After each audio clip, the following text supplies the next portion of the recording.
Leadership is not a rank. Leadership is not a position. Leadership is a decision. Leadership is a choice. It has nothing to do with your position in the organization. If you decide to look after the person to the left of you and look after the person to the right of you, you have become a leader. Sometimes you're the problem. We've seen this happen all too recently with our new men of science and empirical studiers and these men of finance who are smarter than the rest of us until the thing collapsed. And they blamed everything else except themselves. And my point is take accountability for your actions. You can take all the credit in the world for the things that you do right, as long as you also take responsibility for the things you do wrong. It must be a balanced equation. You don't get it one way and not the other. You get to take credit when you also take accountability. You want to be an elite warrior. It's not about how tough you are. It's not about how smart you are. It's not about how fast you are. If you want to be an elite warrior, you better get really, really good at helping the person to the left of you and helping the person to the right of you. Because that's how people advance in the world. The world is too dangerous and the world is too difficult for you to think that you can do these things alone.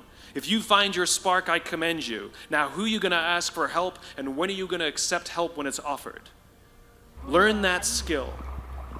Learn by practicing helping each other. ¿Es profundo? It'll be the single most valuable thing you ever learn in your entire life. To accept help when it's offered and to ask for it when you know that you can't do it. The amazing thing is when you learn to ask for help, you'll discover that there are people all around you who've always wanted to help you. They just didn't think you needed it because you kept pretending that you had everything under control. And the minute you say, I don't know what I'm doing, I'm stuck, I'm scared, I don't think I can do this, you will find that lots of people who love you will rush in and take care of you. But that'll only happen if you learn to take care of them first. You will be told your whole life that you need to learn to listen. I would say that you need to learn to be the last to speak.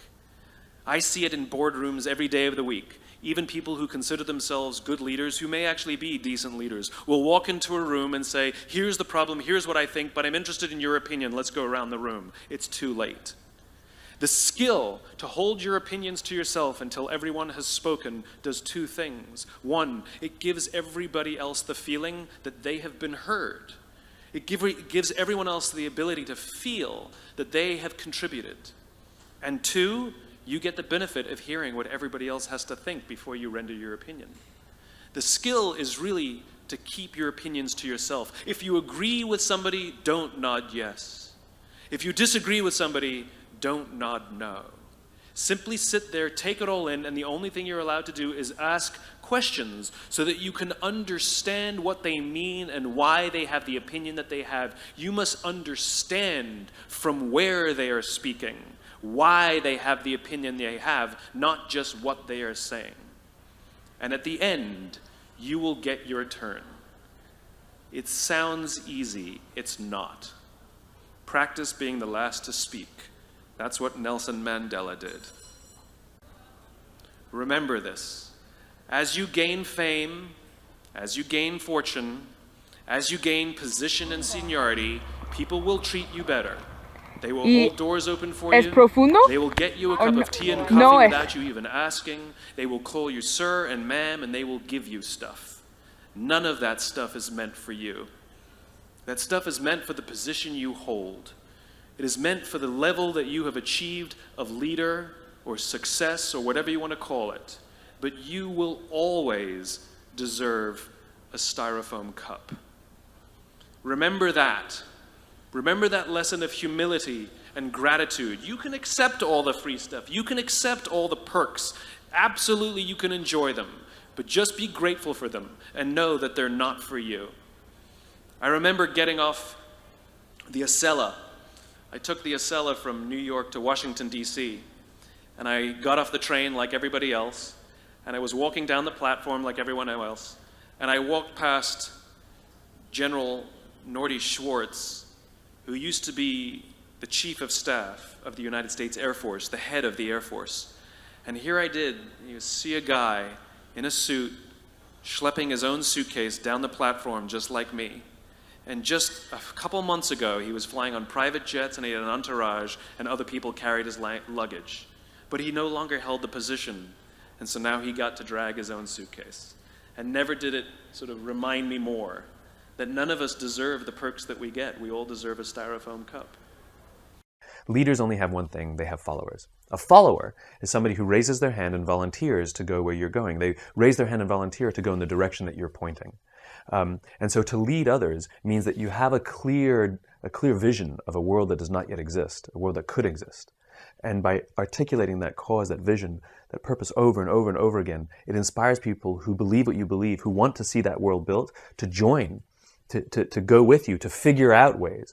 You know? And so for me, in my work, what leadership means is articulating this world in which the vast majority of us wake up every single day, inspired to go to work, and come home every single day fulfilled by the work that we do. That doesn't mean we have to like every day, you know, but we can love every day. You don't like your children every day, but you love your children every day, right? And so the more I talk about this world that does not yet exist yet, because right now the world we live in, the vast majority of people, 90% plus, don't love what they do. They may like it, but they don't love it. When I talk about this world, it inspires others who believe what I believe and want to see this world built, join up and figure out in their own way how to advance that vision so it becomes real. I despise the fact, I lament the fact, I curse the fact that so few people get to say, I love my job, as if they've won some lottery. You know, you go out with your friends and somebody says, I love my job, and everybody goes, oh my God, you're so lucky. That to me is madness. Everybody, the vast majority, should get to wake up and say, I love my job. It is a right, it is a God-given right that we should love where we work, and we should demand it. We should demand that our leaders provide an environment in which we want to come, where we want to care about each other, where we feel safe to express our vulnerabilities and our fears and our concerns, that we're open to correction and discipline and feedback, that we're not defensive because we know that it's being given to help us improve and grow, and we want to improve and grow. And in turn, we will help others improve and grow. Because when we feel safe, when we feel that our leaders care more about us than a number, they care more about our lives and our confidence and our joy and our skill set, more than some short-term gain, that they care more about our priorities than the priorities of some disinterested external constituency, then we will respond in kind, and we will offer our blood and our sweat and our tears, and we will make sacrifices of all kinds to see that our leader's vision is advanced and that this company continues to thrive, not for them, for ourselves. It becomes deeply personal. It becomes something we love contributing to. I talk about it all the time.